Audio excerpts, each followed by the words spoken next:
जय माता दी। एक बहुत बड़ी कहावत है जो मैंने रामायण में सुनी है। आपने भी सुना होगा, कोई तन दुखी कोई मन दुखी कोई धर्मी रहत उदास। कोई कोई तन दुखी कोई मन दुखी कोई धर्मी रहत उदास। थोड़े थोड़े सब दुखी सुखी राम के दास। बिल्कुल सही बात है। जीवन में समस्याएं हर व्यक्ति के आती है, किसी को कम किसी को ज़्यादा। लेकिन असली सुख तभी मिलता है जब हम ईश्वर के सानिध्य में जाते हैं। अब ये एक जातक की कुंडली है जिनका जन्म 23/9/1980 को हुआ। जन्म समय सुबह 8:30 बजे, जन्म स्थान है जलगांव। इनको कुछ हेल्थ प्रॉब्लम है। इनका प्रश्न है कि कौन सा स्टोन पहनना है, क्या काला कपड़ा पहनना है नहीं पहनना है, कुछ ऐसे इनके प्रश्न हैं। आइए समझते हैं कि तुला लग्न की कुंडली में ऐसे कौन से योग बन सकते हैं जिसके कारण से व्यक्ति के जीवन में इतनी परेशानियां आ सकती हैं। देखिए, जब भी हम कुंडली की बात करते हैं सबसे पहले हम बोलते हैं कि लग्न कौन सा है, लग्नेश कौन है। अब इस कुंडली की बात करें, मैं बोलता हूँ तुला लग्न, क्योंकि लग्न स्थान पे 7 नंबर लिखा है। तुरंत हम टेबल में नीचे आएंगे, तुला लग्न जिसके स्वामी शुक्र है। फिर देखते हैं शुक्र की पोजीशन, शुक्र कहाँ बैठा है, 10वें भाव में बैठा है। तुरंत हम कहेंगे शुक्र 10वें भाव में, लग्नेश मतलब कर्म के क्षेत्र में बहुत अच्छा है, आपकी नौकरी के लिए बहुत ही योग कारक बना। ठीक है। अब तुरंत अगले पर हम थे, शुक्र की डिग्री 23, लेकिन राहु साथ में बैठ गया है 24 डिग्री का, मतलब 1 डिग्री का। मतलब राहु अगर चाहे तो शुक्र को स्पॉइल कर सकता है। राहु और शुक्र में का मात्र 1 डिग्री का अंतर होने से शुक्र पे उसका प्रबल प्रभाव है। आपको ये पिक्चर क्लियर हो गया होगा। देखिए यहाँ पे राइट साइड में राहु 24 डिग्री और शुक्र 23 डिग्री है।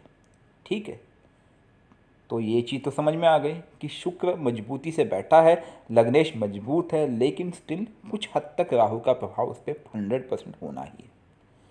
अगला चीज़ हम क्या देखेंगे कि कोई ग्रह अस्त तो नहीं है। तुरंत हमारी नज़र जाती है, भाई साहब यहाँ पे शनिदेव अस्त है, बृहस्पति अस्त है, अर्थात कहीं ना कहीं आप में आलस आता होगा। आपका कहीं ना कहीं पंचमेश कमज़ोर हुआ है। लेकिन कितने डिग्री से अस्त हुआ हम ये भी देख लेते हैं। सूर्य 7 डिग्री, शनि 7 डिग्री, ओहो, कंप्लीट अस्त हुआ। मतलब आप में आलस बहुत होता होगा। ये एक मेजर प्रॉब्लम हुआ, मेजर क्राइसिस है। पंचमेश और चतुर्थेश अस्त होना मतलब जीवन में सुख नहीं है और बल बहुत कमज़ोर हो गया। हालांकि शनि द्वादश भाव में बैठा हुआ है, ये भी एक प्रॉब्लम है।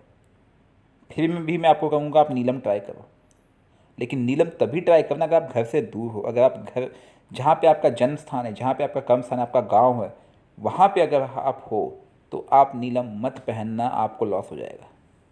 लेकिन अगर आप उस घर से दूर हो, किसी जैसे, हो सकता है आपका गांव जलगांव है लेकिन आप नौकरी मुंबई में कर रहे हो, पुणे में कर रहे हो, तो आप नीलम ट्राई कर लो। नीलम महंगा आता है, नीलम के उपरत्न आते हैं नीला, आप उनको ट्राई कर लो। ठीक है, लेकिन सर्टिफाइड लैब से ही लेना, क्योंकि लोग डुप्लीकेट रत्न भी बहुत बेचते हैं, इस बात का ध्यान रखना। कोई जान पहचान का योग कारक सुनार होगा तब आप वहाँ से ले लेना, नहीं तो मैं नीचे कमेंट में, नीचे डिस्क्रिप्शन में, आप इस वीडियो के जस्ट नीचे लिंक दे दूँगा जहाँ से आप नीलम ले सकते हैं। सर्टिफाइड लैब है, आप वहाँ से ट्राई कर लीजिए, कोई दिक्कत नहीं है, आपके ऊपर है। ठीक है, क्योंकि सर्टिफिकेशन जब होता है तो उसकी कुछ गारंटी है कि भाई इस नीलम की क्वालिटी कुछ तो होगी, अच्छी होगी, इसकी थोड़ी हमें गारंटी होती है। क्लारा जेमस्टोन जो है, इनके लैब्स का, इनके जो जेम्स होते हैं काफ़ी अच्छे होते हैं, मानी हुई लैब है। ठीक है, तो ये बात हो गई। इसके बाद हम बात करते हैं आपका एक ग्रह और अस्त है जिसे हम कहते हैं बृहस्पति। बृहस्पति 29 डिग्री का है, सूर्य 60 डिग्री का है। बृहस्पति इस कुंडली में 8 डिग्री के अंतर से अस्त हुए हैं, तो बृहस्पति भी आपके ठीक ठाक अस्त है। ये आपको जो हेल्थ प्रॉब्लम है इसके कारक बृहस्पति बने। देखिए, अब आप हेल्थ की बात करें, लग्नेश शुक्र राहु के साथ पीड़ित हो गए, ठीक है, और षष्टेश बृहस्पति अस्त हो गए, तो ये आपके हेल्थ के प्रॉब्लम है। देखिए मैंने यहाँ पे लिखा 9, 10, 11, 12 राशि, नीचे देखिए, नीचे मैंने लिखा है 9, 10, 11, 12 राशि स्वामी अस्त है, अर्थात 3rd house, 4th house, 5th house, 6th house, 9, 10, 11, 12 ये वही हाउस हुए ना, इनके स्वामी अस्त हो चुके हैं। तो जीवन में सुख नहीं है। गाड़ी, माता गाड़ी मकान के मालिक शनि अस्त है, और विद्या और संतान के मालिक जो कि आपके इष्ट भी होते हैं वो अस्त हुए। आपका पढ़ाई में मन नहीं लगता होगा, या यूं कहूँ कि आपका आध्यात्म भी एक लिमिट से ज़्यादा मन नहीं लगता होगा। The reason is this only. लेकिन बुद्ध उच्च के बैठे हुए हैं, बुद्ध की दशा आरंभ हुई है, बुद्ध की दशा 2036 तक चलेगी भाई साहब। आप यकीन मानो, आपका भाग्य उदय का बहुत ही राइट टाइम है, लेकिन कंडीशन है कि आपको घर छोड़ना होगा। अगर आप जलगांव में हैं तो जलगांव से दूर जाइए। जितना आप अपने जन्म स्थान से दूर जाएंगे उतना आपको सफलता के योग प्रबल होंगे। ठीक है, तो इसलिए आपको बुद्ध के मंत्र का जाप करना है। 2 ग्रह अस्त है, शनि और बृहस्पति, उनके मंत्र का जाप करना है। बुद्ध में केतु की अंतर्दशा चल रही है जो 2022 नवंबर तक चलेगी, तो आपको केतु के मंत्र का जाप भी साथ में करना है। बुद्ध का मंत्र है ओम बम बुद्धाय नमः। शनि का मंत्र है ओम शन शनिश्चराय नमः। गुरु या बृहस्पति का मंत्र है ओम ब्रह्म बृहस्पति नमः। और केतु का मंत्र है ओम केम केतुवे नमः। बुद्ध, बृहस्पति और केतु के मंत्र का जाप सुबह करना है, कम से कम 1 माला प्रत्येक। और शनि के मंत्र का जाप आपको संध्या काल के बाद करना है। 1 माला मंत्र जाप करने को मुश्किल से 2 मिनट लगते, इससे ज़्यादा नहीं लगता है।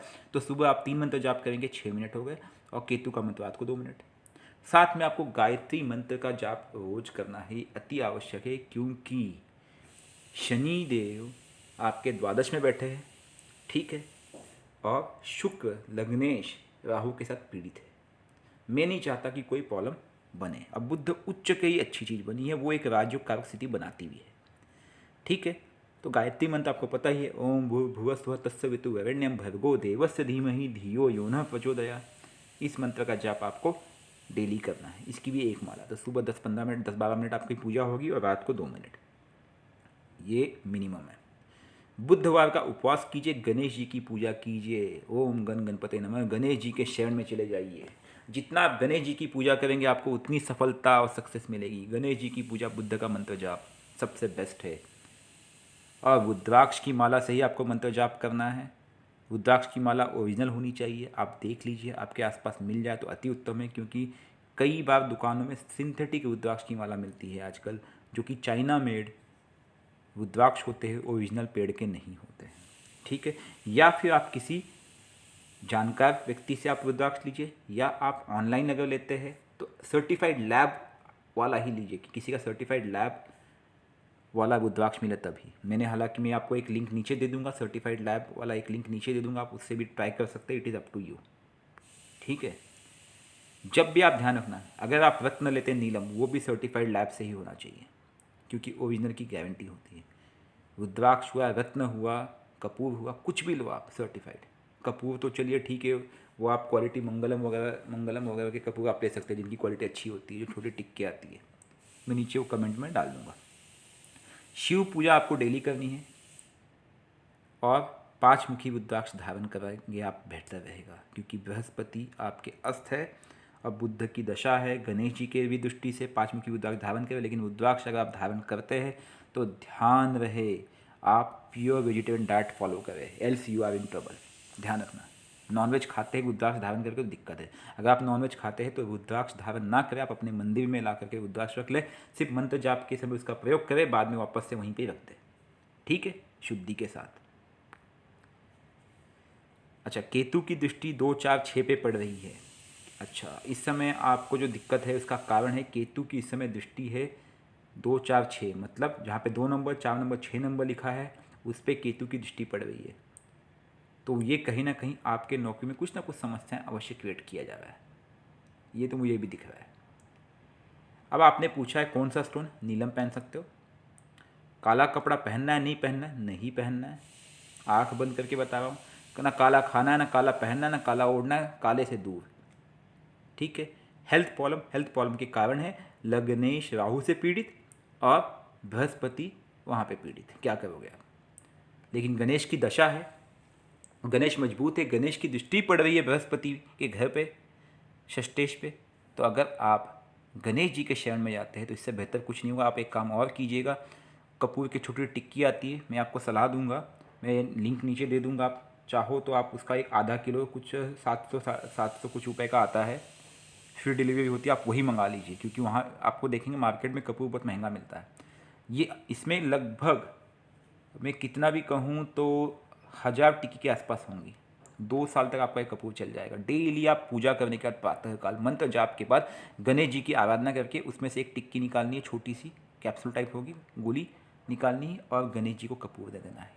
सीरियसली बता रहा हूँ, आपके काम ना बने तो कहना, 2-3 महीने में आपको खुद महसूस हो जाएगा। उनसे यही प्रार्थना करना, हे गणेश जी महाराज, मेरे स्वास्थ्य को ठीक कीजिए, मेरे हेल्थ प्रॉब्लम को ठीक कीजिए और मेरी बाधाओं को दूर कीजिए।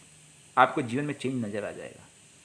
क्योंकि कपूर जब आप उनको जलाएंगे वो शक्ति लेगी, उनके इष्ट आएंगे और वो आपकी मदद अवश्य करेंगे।